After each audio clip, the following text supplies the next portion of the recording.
Okay, welcome to Own It for Good, Day 9.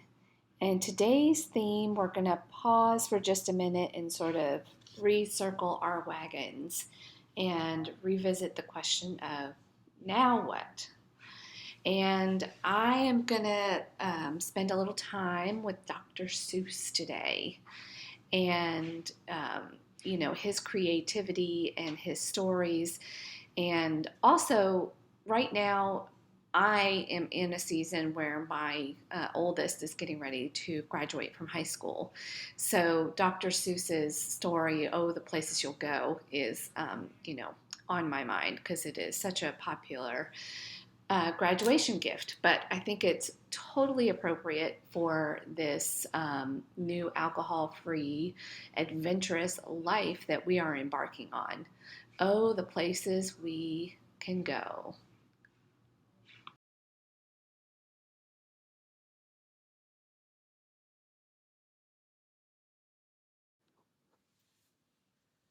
Congratulations. You're almost 2 weeks alcohol free at this point. That's a huge accomplishment. So I'm going to take today to sort of slow down and revisit, and we'll ponder the question, now what? And we're going to revisit the overall concept of own it for good. And we're going to borrow from Dr. Seuss again. I have a great quote here from that famous book, Oh, the Places You'll Go. You have brains in your head, you have feet in your shoes. You can steer yourself any direction you choose. Sometimes we forget how much power and choice we have in our own lives. We get stuck in our routines. We accept things just as they are without questioning them. We accept, some of our values and commitments and things like that from people around us, maybe passed down generationally, as we have kind of explored that the last several days. But own it for good. So this kind of has a double meaning. For good, meaning maybe this is it. Finally, it's going to be done and gone. We're going to do this. But also, this is a healthy change that we're talking about. So it will be for your good, for the good. And what's good for you is going to be good in a healthy way, is going to be good for those close to you, those around you, your community, the world. Um, you are a pioneer in this new conversation about, having a healthy relationship with alcohol, and whether that means, you're going to eventually moderate, or you decide to give up alcohol for good.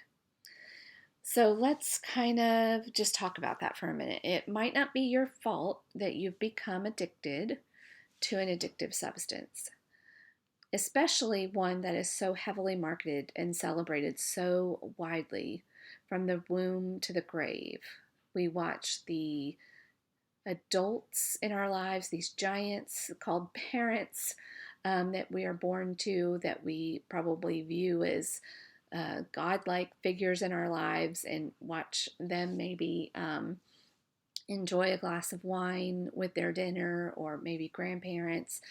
If you came from a family where this wasn't the case, you for sure saw it, advertised and out in the world beyond your home.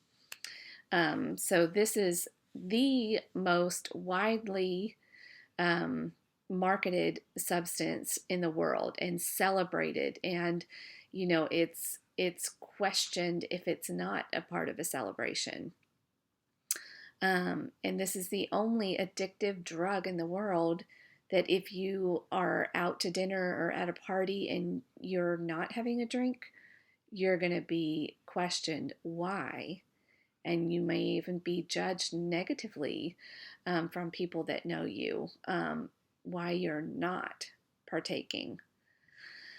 All of this being said, it's your life and you have to answer to yourself and to God. So it's your responsibility, and you must own this in order to sustain long-term change and health for your own good and for the good of those around you in the world. And it may be cliche, but it really is true. You can be the change you wish to see in the world and lead the way for others in your life. Okay, so we have outcome. This is where we want to really visualize. And I wanted to take time to kind of pause and slow down and to also, celebrate the work that you've already done and how many days that you have been alcohol free, or at least if you've had anything to drink, you've hopefully done it mindfully and have maybe learned from that as well. But the overall outcome, let's revisit that. Now that you know a little bit more about yourself and maybe some areas that need to uh, be worked on, um, how has your vision of the outcome that you might have set for 2 weeks ago, how might that have changed by uncovering and reconnecting with yourselves? And I know that this is a process. We have just touched on the surface and maybe started to identify that. So, but this is good to just keep this Own It acronym in front of you and revisit this as you're doing the work and as you're sort of uncovering and getting to know yourself. And when we talk about loving ourselves, we're not talking about it in a narcissistic way at all. This is from a very healthy place of knowing that we were specially designed and created by a loving God and that He has a purpose and a plan for us, and honoring that and treating that as a sacred mission on this planet so that we can add value to others. In a very meaningful way as well, and not from an artificial or mask wearing place. So if you haven't also done your why at the beginning of this program, this is a great time to take a pause. Again, as we are learning more about ourselves, really make that why clear. And maybe you have a clearer picture of it now that you might have made some connections of some disconnection in yourself. And it will make that why much more emotionally impactful for you. And then the question of now what? This is sort of our version of in the moment, when we're faced with temptation and we make the choice to give into the temptation or to stand strong. And remember, God says in His Word that He will always give you a way out if you just ask, and He will show you. So maybe that is one thing that you add to your now what. And now what may mean say a quick prayer like, God, help me. But then play it forward. What are the consequences of what that drink is going to do to you? Yes, you're going to enjoy it for the next 30 minutes to an hour, but then it may take the edge off of whatever you're trying to take the edge off. So that's another question you should be probably asking yourself in using the acronyms like HALT. Am I hungry? Am I angry? Am I lonely? And am I tired? There's some helpful things out there that you can use in the moment to also help you with temptation. Make sure that you are staying in a growth mindset of learning all of the positive consequences now of having a healthier lifestyle. Are your joints hurting less? You have more energy, all of the good things. And if you make the choice to give in to the temptation, are you going to sacrifice to that? And then in the last week, we also were brought a new acronym, which is the opposite of the FOMO, or fear of missing out. We can turn that question on its head. And what is the joy of missing out on this drink? I'm also going to have the joy of missing out on the hangover and the negative consequences and all of the other things that I'm now going to have, and you're now going to have energy to do in your life without being numbed out and energy being robbed from your life by this substance. Identify a plan. This can be some things and takeaways now that you can kind of add to after you have learned a little bit more about yourself. Are there things, as you were answering questions as we went through commitments and values and how you're designed and connecting with yourself, that you can now add into a plan, something that you should maybe have a plan around? Or should you maybe even be getting rid of some, decommitting yourself to things that you're currently committed to? Can you revisit if there's some of those interests that popped up for you from your childhood or young adulthood that you've lost touch with? Can you, start thinking about what that would look like to add back into your life, and go ahead and maybe, and then we're also going to overlap here and talk about taking action. Taking action, you can order, if it's art, you can order some art supplies. If it's music, load up your iTunes or however you consume music. If there's an instrument you want to learn, there's almost an app for everything anymore. So if you don't actually want to order any physical supplies, there's literally an app for everything, even within the creative realm. Taking action also means kind of putting things on a calendar, and taking action can also look like, do you have a good morning routine in place? That could be an action item that you need to implement. If you're not a morning person, and maybe is there an evening routine that you can set up? And just like this graphic here, this quote says, you have feet in your shoes, you can steer yourself any direction you choose, and you have brains in your head. Like, I expect you, like, you have to own this. I'm going to be your guide as we go through the wilderness, but I know that you have the same resources and tools that I do. And now that you know a little bit more about yourself and what resonates with you, you can go out and find some additional resources and support for yourself through books and podcasts and just Google research of things that are going to support you in your self-growth. I know for me in particular, and we're going to talk a little bit about this in the program, is that, science makes a big difference for me. If I know why something is good or bad for me physically in my body when it comes to food and drink and exercise, things physically, that's a motivator for me.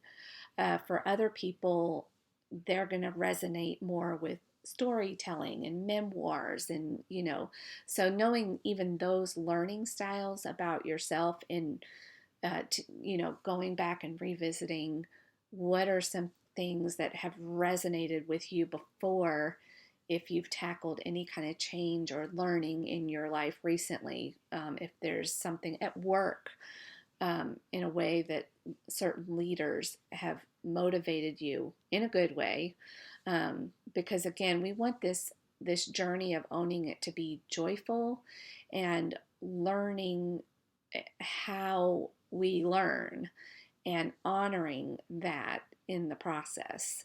So I'm kind of going to leave it there for now. This is just a general discussion. And again, I think you should be starting to feel physically a little bit better and should start to have some energy, which also means that you're going to have a lot of extra time on your hands, and you're going to need something to fill this time.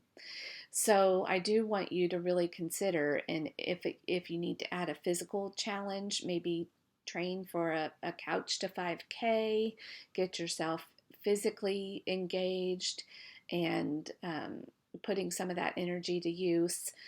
You've got a lot of extra free time now because you're not thinking about drinking and planning your next drink and wondering if there's going to be drinks at the next place that you're going. Um, so really think about those hobbies and have those things to do so that you're keeping yourself busy and engaged. One of the things that comes up in a lot of podcasts and other discussions in groups is the concept of, well, I'm bored, so I'm going to drink. Well, that's not a very good excuse to drink. And again, you have brains in your head and feet in your shoes. You can steer yourself in any direction you choose. And boring, when you look at the definition of boring, it is a lack of interest. So that's why we spent some time exploring our interests and our talents. And so you should have a good handle now. And then if you haven't already been going out to dinner or to parties and social situations, and that's something that you want to do, make sure that you are practicing what answers that you have for people so that the conversation doesn't have to happen and then that doesn't pull triggers for you. And if those things are triggering for you, it's okay to say no, and no is a complete sentence. And you are perfectly willing and able to know what you're ready for and know what you're not ready for. And again, you need to own this and not put yourself in situations, if you can help it, that are going to sabotage you. And if you are, then I would look at your commitments and your whys, and are you really in this to own it? Or is this something that you're just dabbling around with? And that's okay too. But at least be honest with yourself so that you don't set yourself up for frustration and any negative self-talk about failure or whatnot. Because you can't fail at something if you're not really trying either. So, and again, there's no failures in this. This is all for your good and for your benefit and for the world's benefit and for your families. So I'm going to leave it at that. Again, this is just to sort of revisit and camp out on the own it and the purpose and why we're all here. Because as you get further from your day one and you are starting to feel better, it is easy to get complacent at this point. And we want to actually double down. This is the time when you really want to double down and own it and recommit and clarify your why, your outcome, your now what scenario, and playing it forward, the action items that you want to take, the plans that you're identifying. And you're awesome. Congratulations for being almost 2 weeks alcohol free. You're amazing. You're amazing. Even if you haven't been completely alcohol free and you've been mindful and you're here and doing the work, you're just amazing. So I hope you know that, and I look forward to seeing you or hearing you, listening, being with you tomorrow.